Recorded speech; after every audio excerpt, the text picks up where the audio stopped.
नमस्कार सभी को, स्वागत है आप सभी का रासो अकेडमी यूट्यूब चैनल पे। आज अपने हिंदी व्याकरण के एक नए टॉपिक के बारे में अध्ययन करेंगे जिसका नाम है विराम चिन्ह। विराम चिन्ह किसे कहते हैं, विराम चिन्हों का उपयोग कहाँ पे होता है और विराम चिन्ह के लास्ट में अपने क्या करेंगे, क्वेश्चन करेंगे। ठीक है, विराम चिन्ह जो एक हिंदी व्याकरण में बहुत महत्वपूर्ण टॉपिक है, इसको आपको ध्यान से पढ़ना होगा और बिल्कुल सरल तरीके से अपने उसको पढ़ने की कोशिश करेंगे। ठीक है, तो चलिए देखते हैं। सबसे पहले हम ये देख लेते हैं कि विराम चिन्ह से जो है वो क्वेश्चन किस प्रकार से पुट किए जाते हैं, यानी विराम चिन्ह से किस प्रकार से क्वेश्चन किए जाते हैं। तो इसमें जो सबसे ज्यादा क्वेश्चन पूछे जाते हैं, या तो इसकी परिभाषा से पूछ लिया कि परिभाषा दे दी किसी विराम चिन्ह के, पूछ लिया जाए ये किसके हैं, ठीक है, या इनके चिन्हों के बारे में पूछ लिया जाए, यानी इस विराम चिन्ह के लिए किस विराम चिन्ह के लिए कौन सा चिन्ह का प्रयोग किया जाता है ना, या ये पूछ लिया जाए कि इस किस वाक्य मतलब ऑप्शन दे दे कि किस वाक्य में सही विराम चिन्ह का प्रयोग किया जाए, नीचे वाक्य दे दिए है ना। तो इस प्रकार से क्या किया जाता है, विराम चिन्हों के बारे में क्वेश्चन किए जाते हैं। ठीक है, जैसे कि योजक चिन्ह का सही उदाहरण दीजिए, है ना, उपविराम चिन्ह कौन सा है, निर्देश देने शीर्षकों आदि के लिए कौन से विराम चिन्ह का प्रयोग किया जाता है ना, परिभाषा से। यानी इस प्रकार से ये चार प्रकार से क्या किए जाते हैं, विराम चिन्हों से क्वेश्चन बनते हैं। तो इन्हीं सब पॉइंटों को अपने ध्यान में रखते हुए क्या करेंगे, अध्ययन करेंगे। तो सबसे पहले ये देखो कि विराम चिन्ह है वाक्य किसे कहते हैं ना। तो वाक्य में बीच बीच में जब भी अपने थोड़ी देर के लिए रुकते हैं, तो उन रुकने को जो है संकेत के माध्यम से दर्शाने के लिए हम किन को प्रयोग करते हैं, विराम चिन्हों का प्रयोग करते हैं।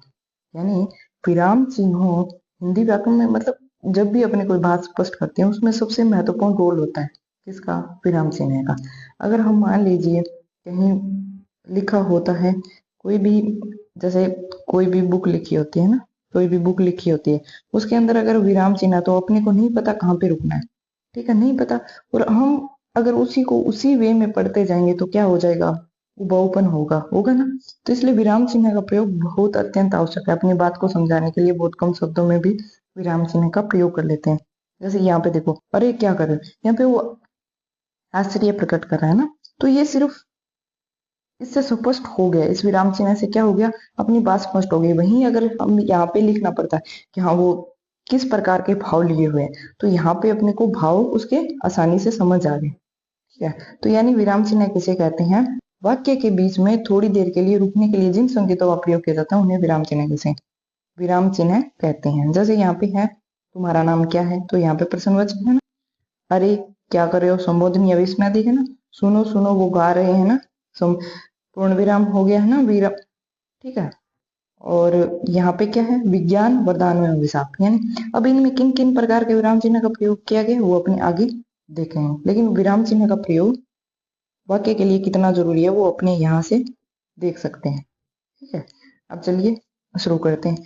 सबसे पहले अपने ये देख लेते हैं कि विराम चिन्ह कितने प्रकार के हैं। देखिए, अल्प विराम, अल्प विराम के लिए कोमा है ना, अर्ध विराम एक टीम, एक ऊपर फुल स्टॉप और नीचे कोमा। ठीक है, पूर्ण विराम, पूर्ण के लिए यहाँ पे पूर्ण विराम एक आप बहुत स्पेशल आप याद रखिएगा, इनके आपको ये चिन्ह तो याद रखने हैं। इसके अलावा एक बहुत इंपॉर्टेंट बात याद रखिएगा आप, कि जो हिंदी से एकमात्र जो हिंदी का विराम चिन्ह है वो है पूर्ण विराम चिन्ह। हिंदी का एकमात्र जो विराम चिन्ह है वो कौन सा है, पूर्ण विराम चिन्ह। ये क्वेश्चन मोस्ट इंपोर्टेंट है। ठीक है, बाकी सब इंग्लिश लिए हुए। ठीक, आगे देखो, उपविराम के लिए ये वाला चिन्ह है, प्रश्नवाच्य के लिए ये, लाघव के लिए ये। ठीक है, निर्देशन यानी किसी भी प्रकार किसी भी चीज को अपने विस्तार से, है ना। त्रुटिपूर्ण के लिए ये वाला, पदलोप के लिए डैश डैश वाला, है ना। योजक चिन्ह है जोड़ने के लिए जो विपरीत होते हैं। कोष्टक के लिए बड़ा कोष्टक, छोटा कोष्टक, मंझला कोष्टक और बड़ा कोष्टक यूज करते हैं ना। उदाहरण के लिए एक इकहरा और दुहरा। ठीक है, दो प्रकार के उदाहरण चिन्ह होते हैं, इकहरा होता है और दुहरा, याद रखिएगा। विस्मयादि बोधक या इसको बोलते हैं संबोधन चिन्ह भी बोलते हैं। ठीक है, तो उसके लिए इस प्रकार के चिन्ह का प्रयोग। रेखांकन यानी उसको डैश मतलब अंडरलाइन करने के लिए ना, उसको बोलते हैं रेखांकन। पुनरुक्ति सूचक यानी कोई भी बात होती है, मतलब जैसे अब संबोधन है अपने को यहीं पे नीचे लिखना है, तो हम क्या करेंगे, ऐसे करते हैं, यानी वो समझ जाएगा आगे वाला कि हाँ यहाँ पे ये सेम टू सेम शब्द है ना। आगे है समानता सूचक शब्द, यानी बराबर बराबर जिसका यूज करते हैं। ठीक है, आगे है समाप्ति या तीसरी, यानी जब भी कोई ग्रंथ समाप्त होता है तो उसके लिए यहाँ पे ये प्रयोग किया जाता है। ठीक है, आगे देखिए, आगे अपना कौन सा है, संकेत संकेत चिन्ह है, यानी जब भी कोई इंपॉर्टेंट या मोस्ट इंपॉर्टेंट बात करें तो संकेत चिन्ह का विकल्प, यानी जब अपने को एक या दो, यानी या तो ये या तो ये, जब एक चुनना हो तो वहां पे कौन से का यूज किया जाता है, विकल्प का। अब अपने क्या करेंगे, इनको एक एक को क्या करेंगे, विस्तार से समझने की कोशिश करेंगे। तो चलो सबसे पहले अपने लेते हैं अल्प विराम। अल्प विराम एक शब्द के बाद अर्थ की स्पष्टता के लिए, यानी कोई भी एक शब्द हो गया, उसके अर्थ की स्पष्टता के लिए हम अल्प विराम यानी थोड़ा सा ठहराव लेते हैं, कम ठहराव वाक्य में, ठीक है। बिल्कुल अल्प यानी कम, बिल्कुल कम ठहराव लेंगे हम यहाँ पे, ठीक है।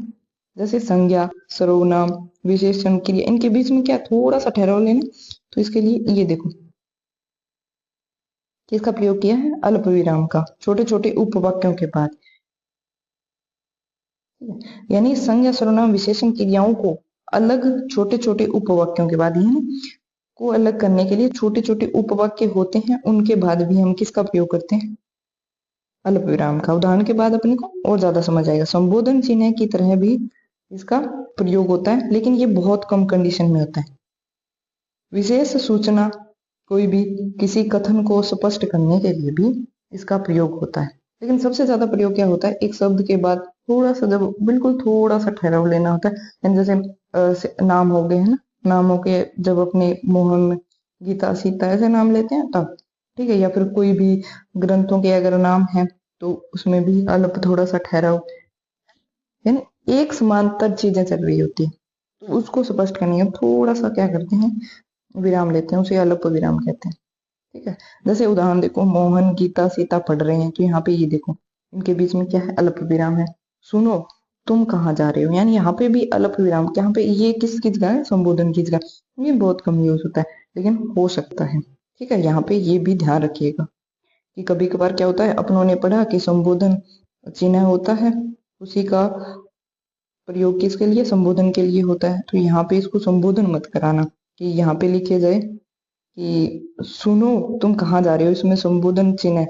अगर ऑप्शन में आ जाए संबोधन अल्प विराम पूर्ण विराम, है ना, तो यहाँ पे अल्प विराम है, ठीक है, ध्यान रखिएगा।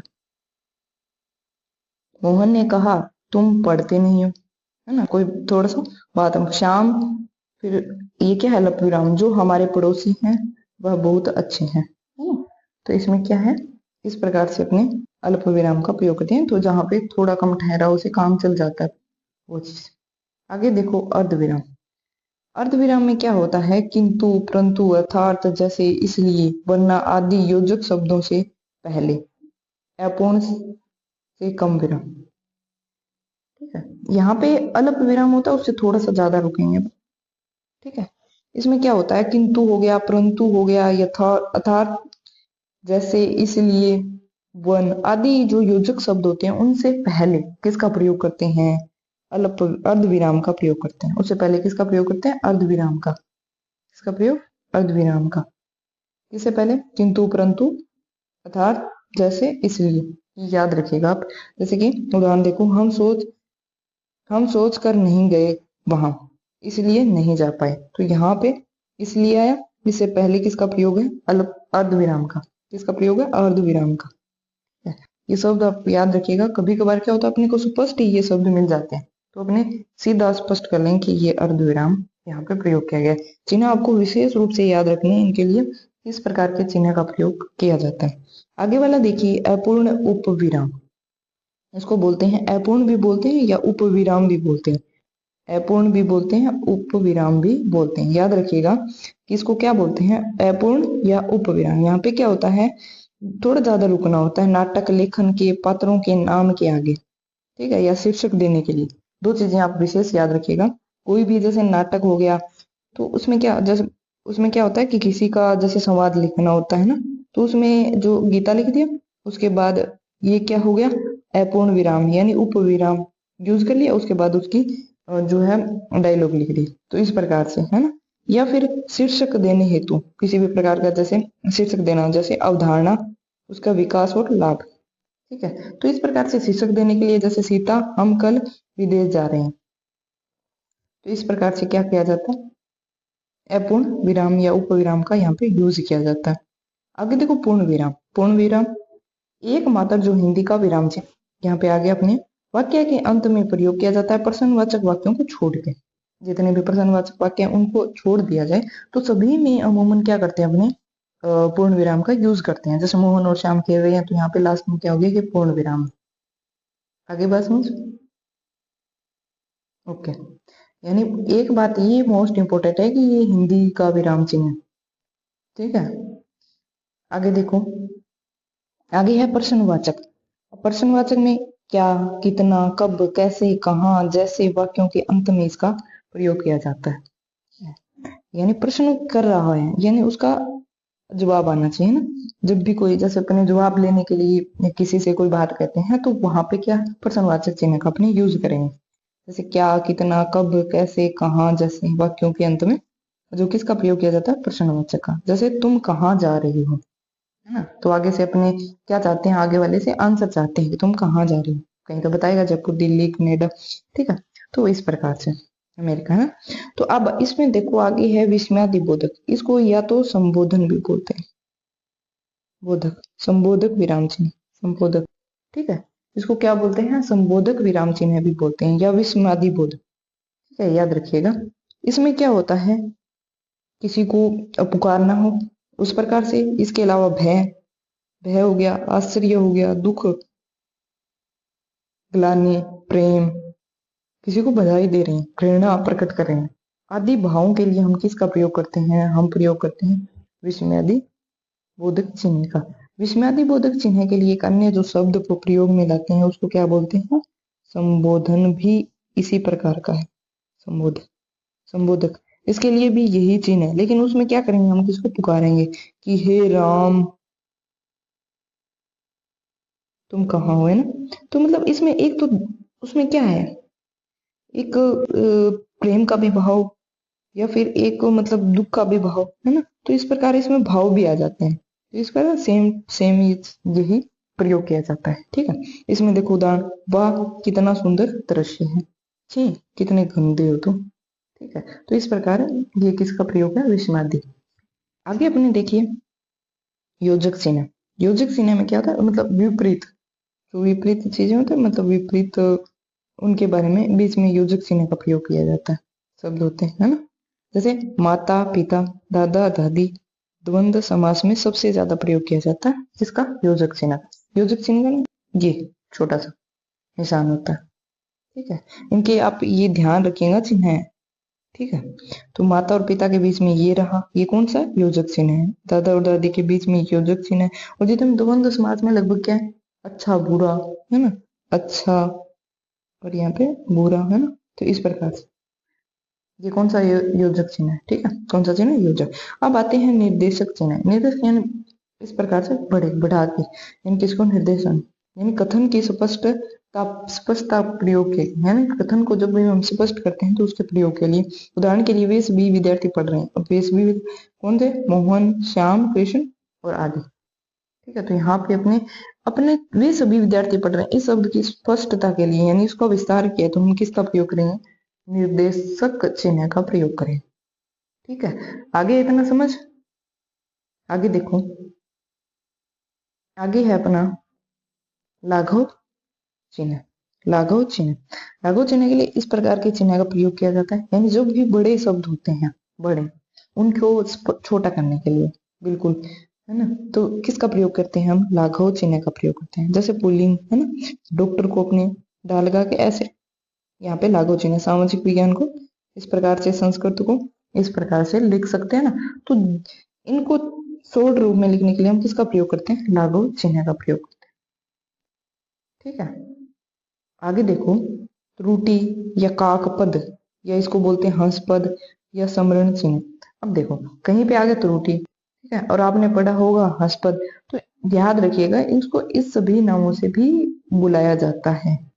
किसको, समरण चिन्ह भी बोलते हैं, ठीक है। तो इस प्रकार का जो ये चिन्ह होता है, हस्पद, काकपद और त्रुटि, ये चारों नाम आप याद रखिएगा, यानी त्रुटि, काकपद, हस्पद और समरण चिन्ह, यानी जब भी याद करने के लिए, ठीक है।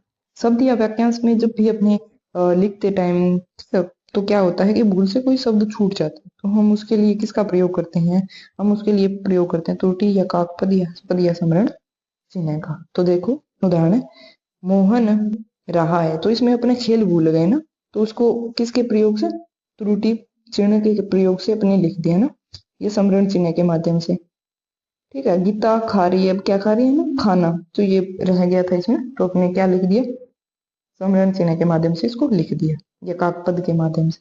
तो इस प्रकार जो इस चिन्ह का प्रयोग किया जाता है, ये इसको क्या कहते हैं, काकपद, या किसको भाषपद भी बोलते हैं। आगे वाला विराम चिन्ह देखो, पदलोप या लोप या वर्जन चिन्ह। ठीक है, पदलोप, लोप या वर्जन चिन्ह, कहीं पे पदलोप भी मिल जाएगा, कहीं पे सीधा लोप भी मिल जाएगा, तो कंफ्यूज नहीं होना है, दोनों एक ही है। ठीक है, या वर्जन चिन्ह, यानी पाठक के विचार हेतु कुछ स्थान रिक्त छोड़ दिए जाते हैं। जैसे होरी खालिस्तान में काम करता है, और खालिस्तान में काम करता है, तो यहाँ पे खेत होगा है ना, क्या कुछ भी लिख दो। गुलाब राय है, तो गुलाब राय लेखक है या कवि है ना, पाठक। ठीक है, तो ये इस प्रकार से ये कुछ रिक्त स्थान छोड़ दिया जाता है, तो इस रिक्त स्थान को दर्शाने के लिए हम किसका प्रयोग करते हैं, पदलोप या लोप चिन्ह या वर्जन चिन्ह का प्रयोग करते हैं। ठीक है, कोष्टक, छोटा कोष्टक, मंझला और बड़ा। ठीक है, इसमें अर्थ स्पष्ट करने के लिए हम किसका प्रयोग करते हैं, कोष्टक का प्रयोग करते हैं। उदाहरण के लिए अध्यापक जो है वो क्या कह रहे हैं कि याद क्यों नहीं करके आए, अब उनके भाव कैसे हैं वो स्पष्ट करने के लिए हमने क्या लिखा है, गुस्से से बोल रहे हो, तो हम इसको अध्यापक क्या बोल रहे हैं, गुस्से से बोल रहे हैं ना, अब अपने को उसके भाव भाव पता चल गए। ठीक है, तो इसके लिए कोष्टक का, ये कोई भी अर्थ स्पष्ट करने के लिए, जैसे भानु ब्रैकेट में अपने नहीं सूर्य,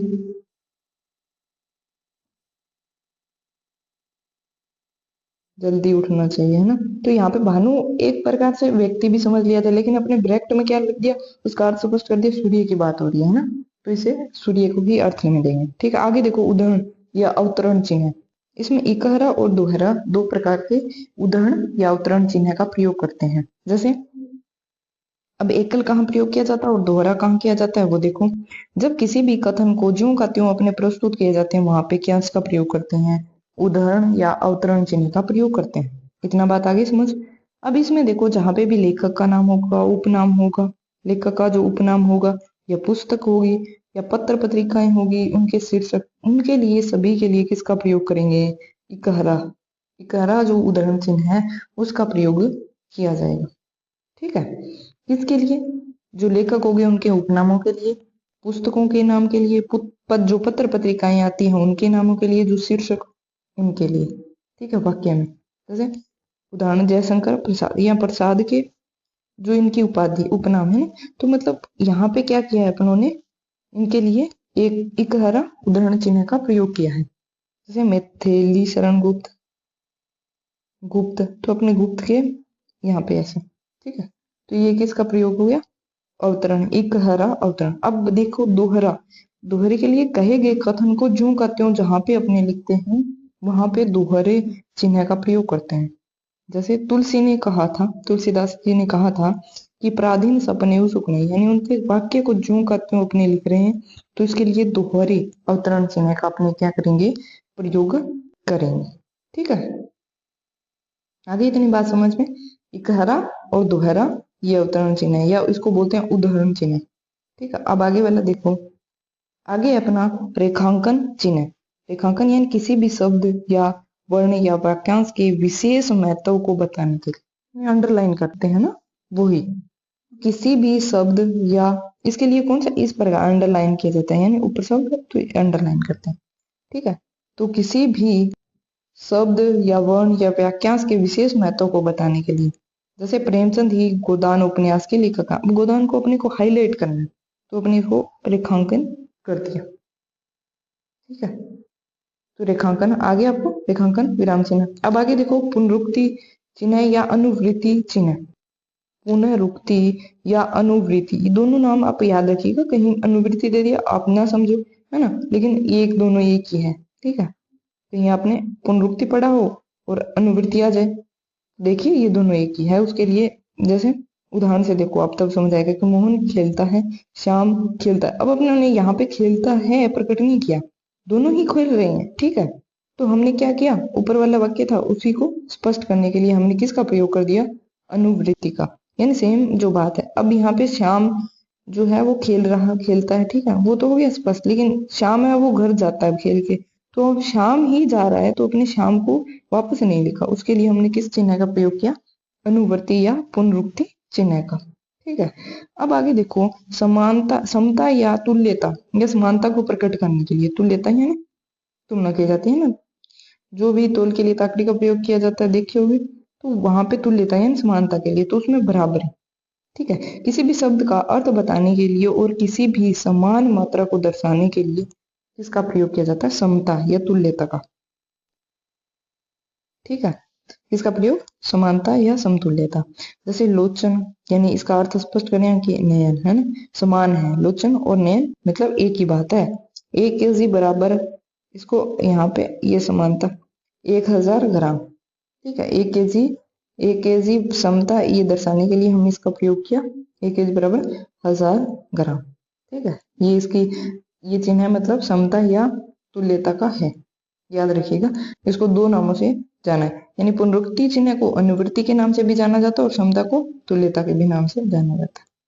आगे देखो, समाप्ति या इतिश्री, इस प्रकार का जो चिन्ह होता है उसको कहते हैं। यानी किसी भी अध्याय या ग्रंथ की जब समाप्ति हो जाती है तो किसका प्रयोग किया जाता है? समाप्ति या इतिश्री का प्रयोग किया जाता है। यानी जब भी कोई ग्रंथ लिखा जाता है या अध्याय पूर्ण हो जाता है तो उसके लास्ट में जिस चिन्ह का प्रयोग किया जाता है उसको क्या कहते हैं? समाप्ति या इतिश्री चिन्ह। ठीक है, स्पष्ट ये पूछ लिया जाएगा आपको परिभाषा से, है ना, या ये चिन्ह दे दिया जाएगा, पूछ लिया जाएगी कौन सा है, तो ध्यान रखिएगा। आगे विकल्प चिन्ह, विकल्प चिन्ह में क्या होता है? एक को चुनना होता है ना, ये तो या ये तो या, यानी किसी एक को चुने जाने की स्थिति में, जैसे वह खेल रहा है या पढ़ रहा है ना, या तो वो खेल रहा होगा या पढ़ रहा होगा, है ना, तो एक को चुनना है यहाँ पे। आगे देखो, संकेत चिन्ह, संकेत चिन्ह इस प्रकार का चिन्ह होता है ना, स्टार से ऐसे, तो इसमें क्या होता है? किसी भी शब्द, विचार या सूचना की और विशेष जब अपने को ध्यान आकर्षित करना होता है तो वहां पे इसका प्रयोग किया जाता है। किसका? संकेत चिन्ह का। यानी किसी भी शब्द, विचार या सूचना की ओर जब अपने को विशेष रूप से क्या करना होता है?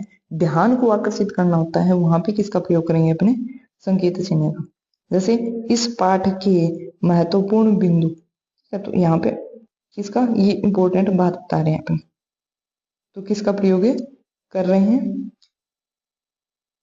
किसका प्रयोग कर रहे हैं? ये संकेत चिन्ह का। ठीक है, इतनी बात आगे समझ में, लगभग लगभग अपने सभी विराम चिन्हों को कंप्लीट कर लिया। आई होप आपको समझ में आ गया हो। अब अपने इसको संक्षिप्त में देख लेते हैं। ठीक है, अल्प विराम के लिए इस प्रकार के साइन का, अर्ध विराम के लिए इस प्रकार का, इनका आप चिन्ह याद रखिएगा। मोस्ट इंपोर्टेंट है पूर्ण विराम प्रश्नवाचक चिन्ह के लिए, संबोधन के लिए, या इसको विस्मयादि, ये दोनों हो गए ना, अवतरण चिन्ह या उदाहरण चिन्ह, योजक चिन्ह, या इसको समास चिन्ह भी बोलते हैं, यानी विपरीत जो विभाग, जैसे द्वंद्व समास में लगभग, तो द्वंद्व समास में जब ज्यादातर यूज किया जाता है यानी इसको समास चिन्ह भी बोल दिया जाता है कभी कभी, ये भी आप याद रखिएगा। निर्देशक चिन्ह है इस प्रकार से, यानी कोई भी अपने बात स्पष्ट करने का। विवरण चिन्ह है, यानी जहां पे भी कोई विशेष रूप से कोई विवरण देना होता है वहां पे विवरण, देखो यहाँ पे थोड़ा देखो कि जो विवरण चिन्ह है वहां उसको किस प्रकार से, ये वाला, ठीक है, और वहीं अगर आप देखोगे कौन सा? निर्देशक चिन्ह, निर्देशक चिन्ह में क्या होगा? सीधा, ये थोड़ा ध्यान रखिएगा आप। ठीक है, हस्पद या विस्मरण चिन्ह है ना, का पद, तो ये इसके लिए कौन सा? इस प्रकार के चिन्ह का संक्षेप या लघु, यानी जो भी संक्षेपण में करते हैं अपने, तो संक्षेपण या लघु चिन्ह। तुल्यता या समतुल्य, समता सूचक शब्द, है ना, तो इसके लिए बराबर है ना, कोष्टक, छोटा कोष्टक, मंझला, बड़ा कोष्टक, है ना। लोक चिन्ह, यानी जब भी कोई अपने आगे वाले के, हाँ इसमें तुझे फील करना है कि क्या बात हो सकती है, तो वो उसके लिए लोक चिन्ह का प्रयोग करते हैं। ठीक है, इतिश्री या समाप्ति, यानी जहां पे भी समाप्त हो जाती है बात तो हम उसके लिए इतिश्री या समाप्ति शब्द का। विकल्प, यानी जहां पे एक को चुना होता है, ये। ठीक है, पुनरुक्ति, है ना, जहां पे कि हाँ ये बात ऐसी कैसे। संकेत, जहाँ पे कोई बात बहुत ज्यादा विशेष रूप से जो अपने को दर्शानी होती है तो वहां पे संकेत चिन्ह का प्रयोग किया जाता है। चलो थोड़े क्वेश्चन देख लेते हैं अपने, कि दो विपरीत शब्दों के बीच किस चिन्ह का प्रयोग किया जाता है? यानी दो विपरीत जो शब्द होते हैं उनके बीच किस चिन्ह का प्रयोग किया जाता है? अल्प विराम का किया जाता है या योजक विराम या फिर अल्प अर्ध विराम, यानी इसकी जगह आप विस्मयादि बोधक कर लो, है कुछ भी कर लो, ठीक है, ये सेम हो, कोई बात नहीं, तीनों में बता दो। इसका प्रयोग किया जाता है योजक का, तो अपना आंसर क्या हो गया? अपना आंसर हो गया योजक। योजक के लिए किसका इस प्रकार के चिन्ह का प्रयोग किया, तो आंसर हो गया योजक, यानी विपरीत ठीक शब्द, जैसे माता पिता, अच्छा बुरा, इसको किसको क्या बोलते हैं? समास चिन्ह भी बोलते हैं, ठीक है। आगे देखो, सुमेलित नहीं है, अपने को ये देखना है, तो हस्पद के लिए क्या इस प्रकार का चिन्ह किया जाता है, यूज किया जाता है या नहीं किया जाता? अल्प विराम के लिए ये सही है, कोमा ये से यूज किया जाता है, ठीक है। और अर्ध उदाहरण चिन्ह के लिए किसका प्रयोग किया जाता है? उदाहरण के लिए इकहरा और द्वारा पढ़ा था ना अपनों ने। और अल्प विराम के लिए किसका प्रयोग किया जाता है? तो अल्प विराम के लिए भी अपनों ने कौन सा पढ़ा था?